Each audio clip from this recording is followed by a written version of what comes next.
Seja bem-vindo à Crítica Comunista, esse é o quadro Polêmica.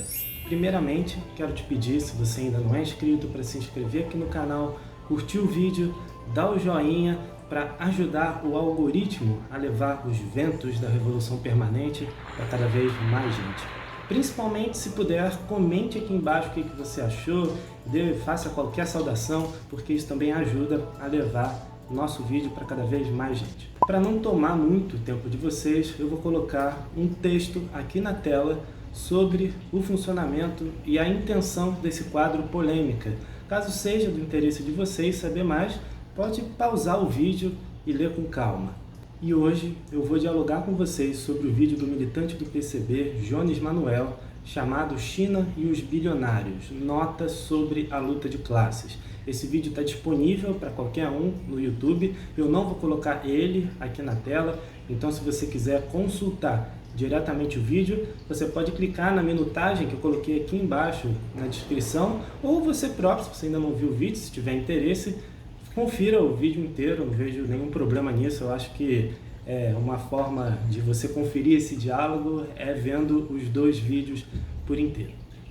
Antes de falar propriamente sobre o vídeo do Jones, eu vou fazer uma introdução sobre o que é a luta de classes.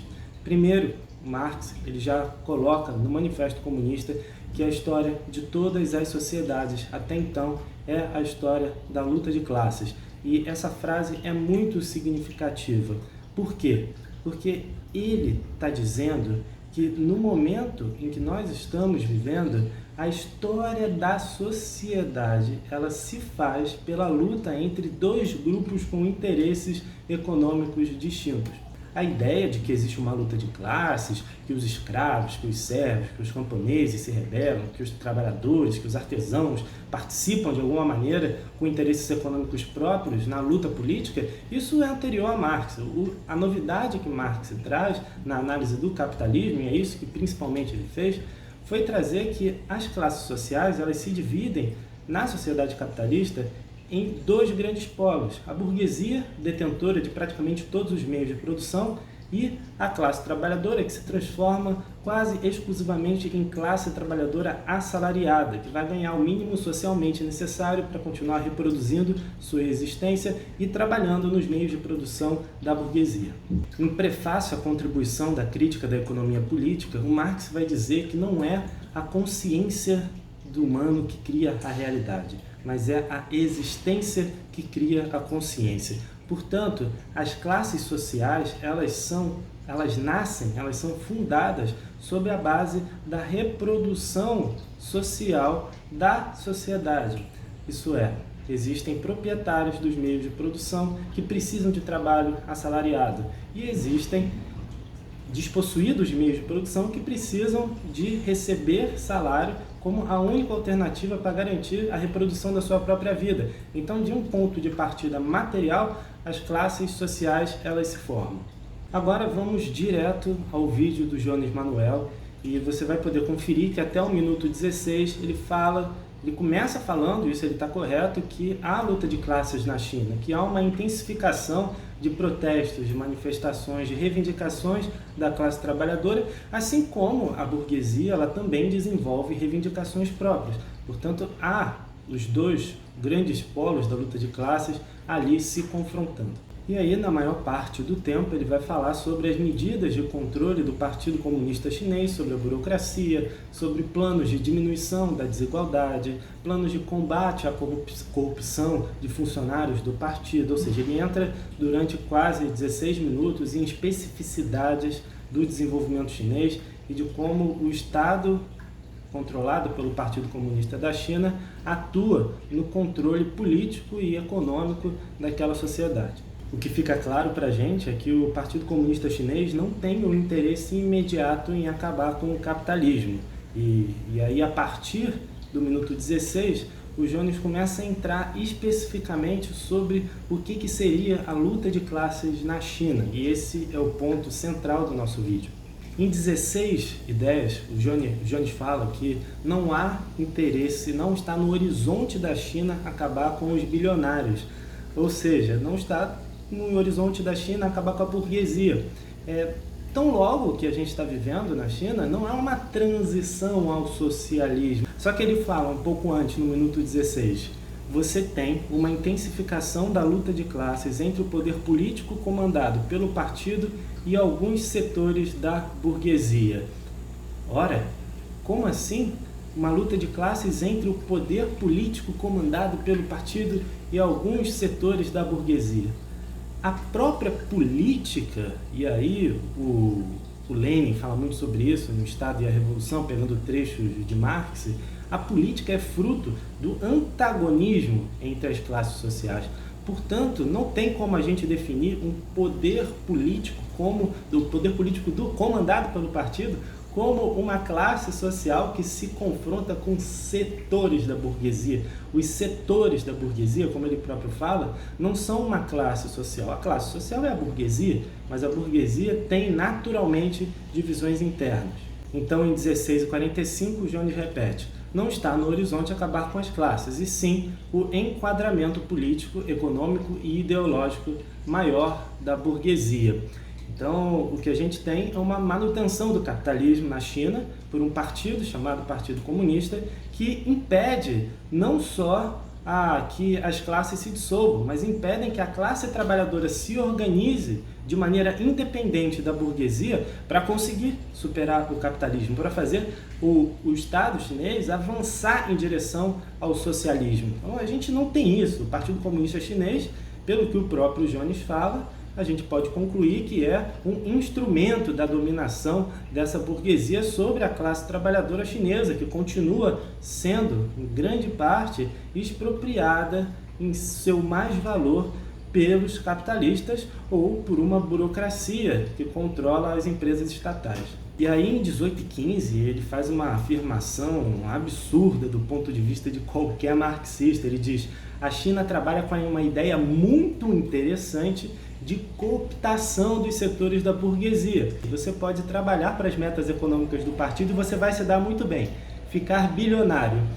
Ou seja, se você for um self-made man, self-made woman na China, você pode, com um trabalho muito duro e se associando ao Partido Comunista, ficar bilionário. Que ideia absurda é essa, que só confirma as ideias dos liberais de que o comunismo é a corrupção tomando conta do Estado. Porque se para você ser alguém milionário, você não precisa ter uma boa ideia, investir no lugar certo, mas sim se associar ao Partido Comunista, isso significa o Estado enquanto uma corrupção em si. Você tem os grandes dirigentes que estão lá, em postos do Estado, colocados pelo Partido Comunista, e você tem pessoas comuns que querem enriquecer. Para essa pessoa comum enriquecer, ela precisa se associar a essa capa de dirigente, e aí essa capa de dirigente vai ter um plano econômico que vai ajudar essa pessoa a atingir o topo da sociedade de classes, se transformar em um bilionário, em um capitalista.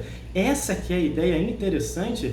Essa ideia interessante desorganiza completamente a classe trabalhadora, porque o que o marxismo tentou criar, a partir do materialismo histórico, é a ideia de que a sociedade está pronta para uma atuação independente da classe trabalhadora, para que a classe trabalhadora tome o poder em suas próprias mãos sem precisar de burguesia. Essa é uma ideia contrária à Revolução Proletária, é a ideia de conciliação de classes. A primeira coisa que Lenin e os bolcheviques fizeram quando tomaram o poder na Rússia foi construir a Terceira Internacional Comunista. Lenin declarou que a Segunda Internacional estava falida, na mão dos amarelos, na mão de quem defendeu a Primeira Guerra Mundial, na mão daqueles que defendiam a conciliação de classe. Então era preciso, inspirado pelo espírito da grande Revolução Russa, da Revolução Bolchevique, criar uma internacional que fundasse partidos comunistas em todo o mundo, que ajudassem o proletariado a se organizar e tomar o poder político. Se vocês lerem as resoluções do Congresso da Terceira Internacional, a Internacional fundada na Rússia foi uma tentativa de intervenção direta internacional na política para levar esses países, junto com a sua classe trabalhadora, a organizar uma revolução socialista. Ou seja, não tem nada de que nesse momento a gente tem que se associar à burguesia. Leiam as resoluções dos congressos, dos primeiros congressos da Terceira Internacional, principalmente dos 4 primeiros, porque a partir daí começa uma nova teoria que é a teoria das frentes populares. O que foi a teoria da frente popular? Após a ascensão de Hitler, de Mussolini, houve um ambiente de perseguição à classe trabalhadora na Europa, mas essa vitória do Hitler e do Mussolini, se a gente pode falar em outros vídeos, está diretamente associado a uma política esquerdista coordenada pelo Stalin, que colocou a necessidade de que os comunistas rompessem com todos os sindicatos e construíssem sindicatos vermelhos, ou seja, que os comunistas se separassem da classe trabalhadora. Logo em seguida vem a ideia da Frente Popular, que até hoje ela é difundida, em que o proletariado ele faz uma conciliação com a burguesia para governar, para conseguir realizar tarefas democráticas que não são possíveis de ser realizadas sob o governo burguês puro, ou seja, a teoria da conciliação de classe. O stalinismo foi de uma concepção de esquerdista para uma concepção direitista, de que agora a revolução mundial depende de que os partidos comunistas se alinhem com as suas burguesias nacionais. E isso levou à derrota de diversas revoluções no mundo inteiro, inclusive levou ao massacre de Xangai, que foi uma ocorrência na China, onde milhares de comunistas foram mortos pelas tropas do Chiang Kai-shek, que era o líder do Kuomintang, do Partido Nacionalista, que, incentivado por Stalin, foi integrado pelos comunistas, ou seja, é uma traição ao que foi definido nos primeiros congressos da Internacional Comunista. Mao não tinha que fundar um partido comunista próprio, mas sim integrar um partido nacionalista, porque era a hora de se unir à burguesia nacional para lutar contra o imperialismo. Mao vai levar essa ideia do Stalin à radicalidade quando ele propõe a revolução de nova democracia ou a nova cultura na China.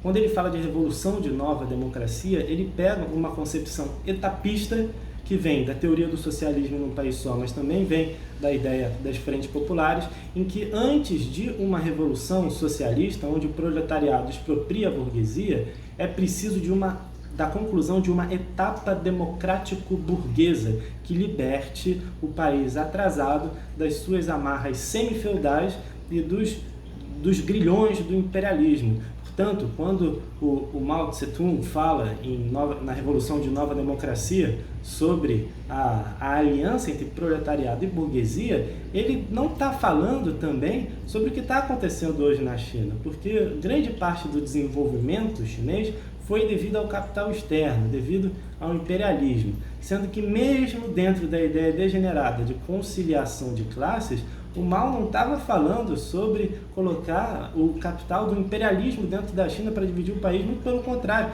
A ideia de aliança com a burguesia nacional seria a ideia de se aliar com uma burguesia progressista, que desenvolvesse o país de maneira independente, destruísse os resquícios feudais, desenvolvesse um capital nacional. E não é isso que está acontecendo na China. Então, o aspecto da reação, ela hoje se inclui uma reação contra, inclusive, o que o Mao falou. Bem, se você gostou do vídeo, concorda, discorda, tem críticas, quer dar sugestões para outros vídeos aqui no canal, comenta aqui embaixo. Esse é um assunto que dá pano para manga, como dizem, para muitos outros vídeos, para muitas outras discussões. Eu vou tentar colocar a maior parte das referências do que eu falei aqui na descrição do vídeo. Espero que vocês tenham gostado. Sigam, curtam, compartilhem, comentem e até a próxima. Muito obrigado para você que assistiu até o final.